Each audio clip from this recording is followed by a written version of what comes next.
Hey folks, Stronghold Crafter Kev here with another video. Welcome to my channel. And in this video, it's going to be a continuation of my tutorial on how to make a castle wall out of foam. Yes. So, what I'm going to go over in this video is how I cut the foam itself using the Hotwire Foam Factory 3D scrolling table and all kinds of tidbits and stuff. And if you like what you see, feel free to subscribe. I have a lot more things coming to the channel, and I wouldn't want you to miss out. And if you are a subscriber, thank you. Really appreciate it. For more information on my craft, visit my website, which is strongholdsoffantasy.com, and I'll see you in a bit. Okay, time for the cutting phase. Alright, well, anytime I cut foam, I mostly use tools from the Hotwire Foam Factory. And what you're looking at here from the top-down view is their 3D scrolling table, which is great. Now, I'll briefly talk about this a little bit. It has a fence kit, which allows you to move the foam through. I know it doesn't look straight, but this is the wire right here, which is going to be heated up. And what I do is I line up this square here with the wire, and because I have one of these cutting mats, I just use the lines on there to line it up. And then once I have that lined up, then I can just tighten this fence down, which comes in really handy. Because I'm going to move the wire around on different projects, I don't want to be limited to making marks on the actual table itself. So I find that when I line it up with the mat, it works out great. So anyway, I just measured it out for cutting a wall piece. So I will go into that and you'll see firsthand what I'm talking about. So take that off. And if you use hot wire tools, remember you need to have a window open for ventilation. This stuff will smoke a little bit. And what's also nice is I don't have to set the foam up for measurements and all that. I just measure it, I line it up, and then it's good to go. So here we go. Now when you do this, when you go at a nice steady pace, and let the wire do its work.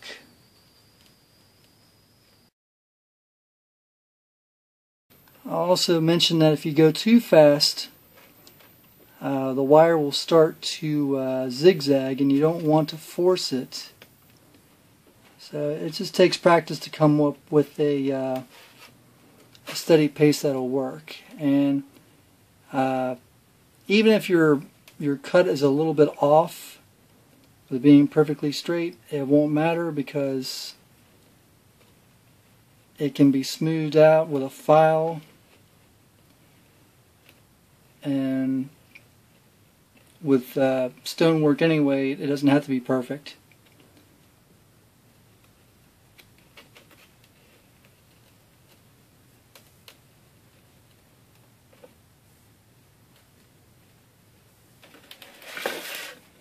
There we go, nice and easy.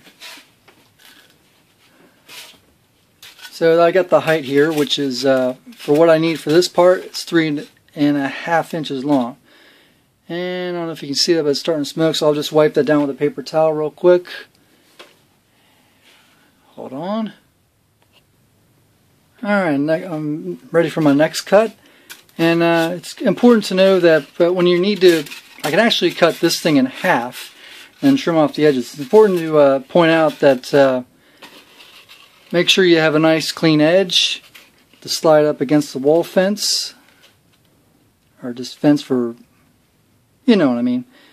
The other thing is, make sure when you go to do your measurements, turn off the power. You don't want to be dealing with a hot wire because it will burn your hands if you're not careful. Yeah, go as easy as you can. Now, this one here, even if I knew it had to have a little bit taken off, I'd rather have a long part to take off where the edge is on the opposing side That way, of course I can be choosy. I can either take the cut side or I can just use that side, and I'm just going to use the same cut size.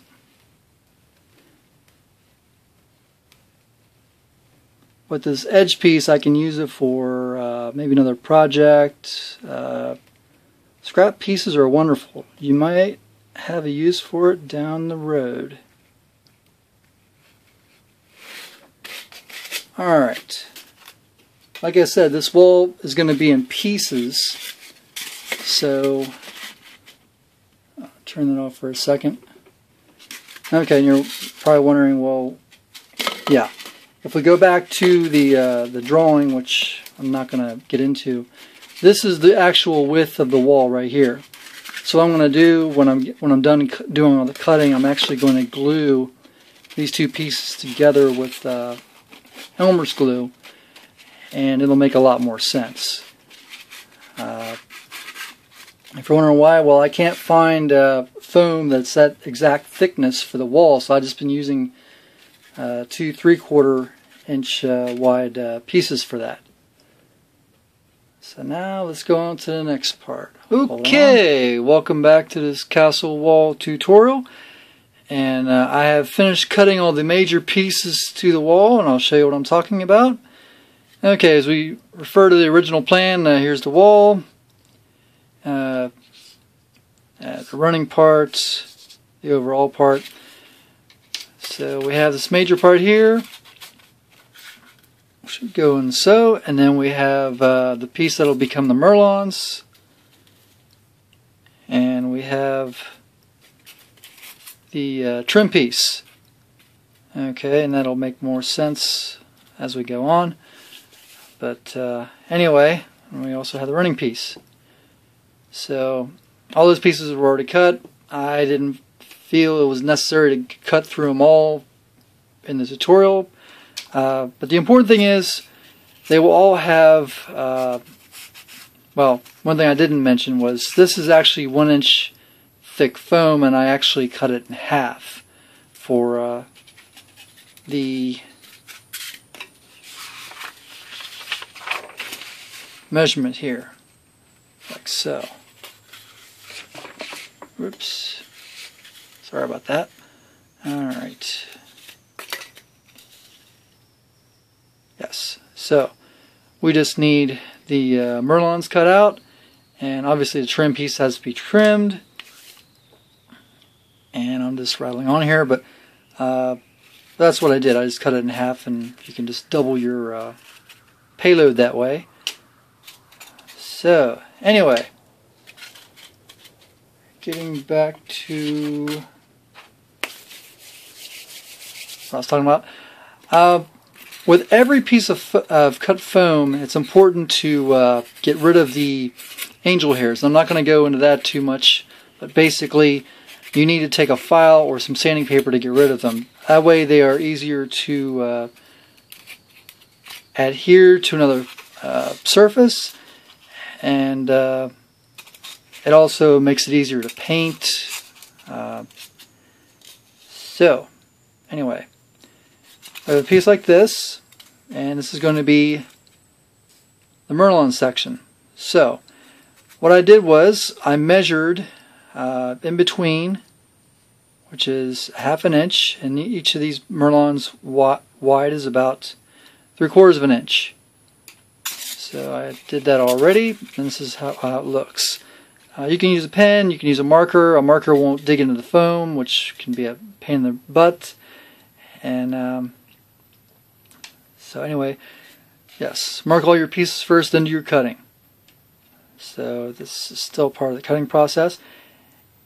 And as I said with the trim piece, we'll go back to the other page. You want to have your pieces pre-marked. And one thing that helps out with this is to have a template. This was an extra piece from a previous project, so what I did was I just put it down here, very gently held it down in place, and used the marker to Sharpie to mark all the notches per se. And we'll go into the next step. Hold on.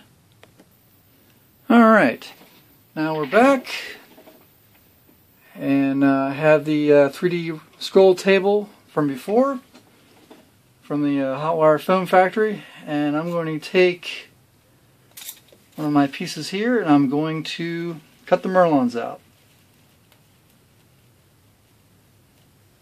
As you can see, I'm not using any fence kit. I'm just going pretty much freehand, but I'm following the pattern of what I carved out.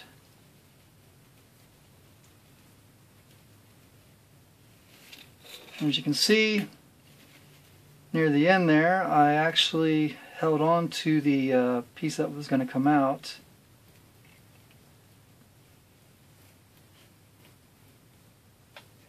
And it's more or less pacing yourself so that you're not going too far too fast. And that's where we are.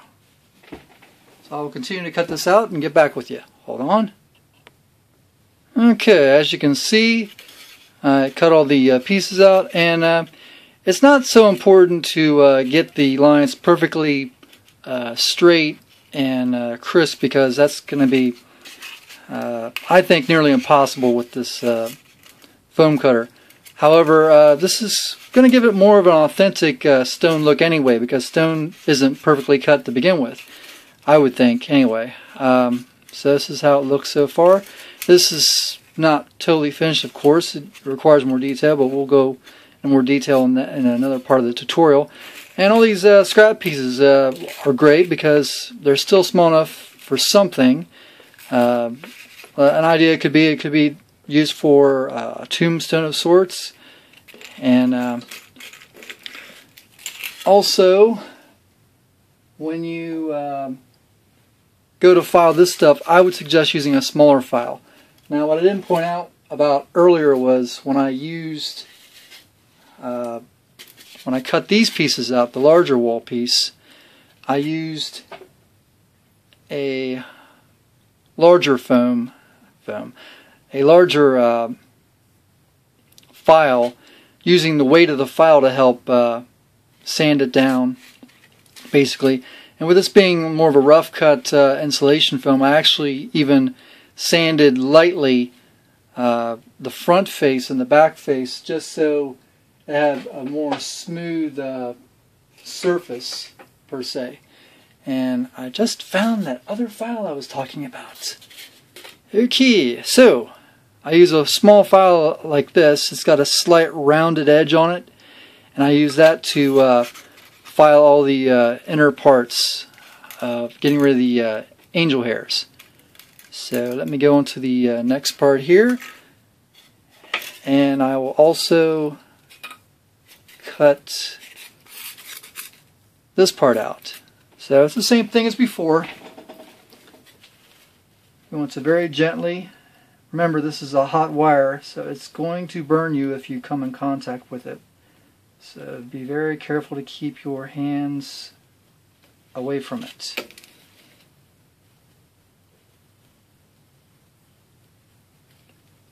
And I'm not going to strive for a real well-defined curve. I mean, they're going to look generally the same.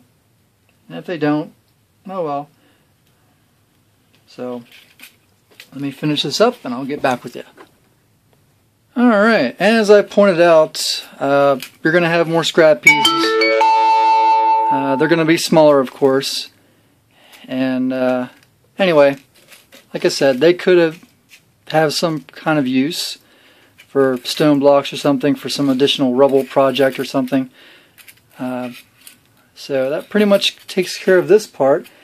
And what's nice about this small file I was referring to, you can actually use the rounded part for in here and use the flat part for the other part. So